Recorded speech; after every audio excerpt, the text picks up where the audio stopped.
खरं तर आपले माननीय पंतप्रधान नरेंद्र मोदीजी यांचेही आपण आभार मानले पाहिजेत की ही आपली प्राचीन योग पद्धती जी आपल्या अनेक शतकांपर्यंत जीवन पद्धतीचा भाग होती, तिला आपली एक जीवन पद्धती म्हणून, एक आपली सांस्कृतिक अशा प्रकारची पद्धती म्हणून त्या ठिकाणी जगाच्या कल्याणाकरता, ग्लोबल वेलनेस करता एक प्रस्ताव संयुक्त राष्ट्रसंघामध्ये मोदीजींनी आणला आणि संयुक्त राष्ट्रसंघाने म्हणजे सगळ्या मेंबर देशांनी त्या ठिकाणी योग दिवस साजरा केला पाहिजे अशा प्रकारचा प्रस्ताव त्यांनी मांडला।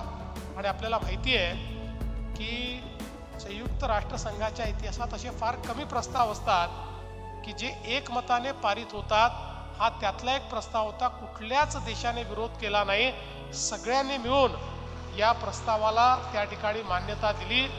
आणि आज आपल्याला माहिती आहे की योग दिन हा संपूर्ण भारतामध्येच नाही तर जगातल्या 150 पावणे 200 देशांमध्ये अतिशय मोठ्या प्रमाणात तो साजरा केला जातो।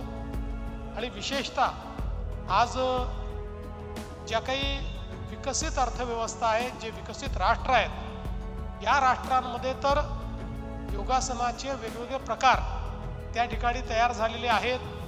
त्याच्यामध्ये इम्प्रोव्हायझेशन झालेलं आहे।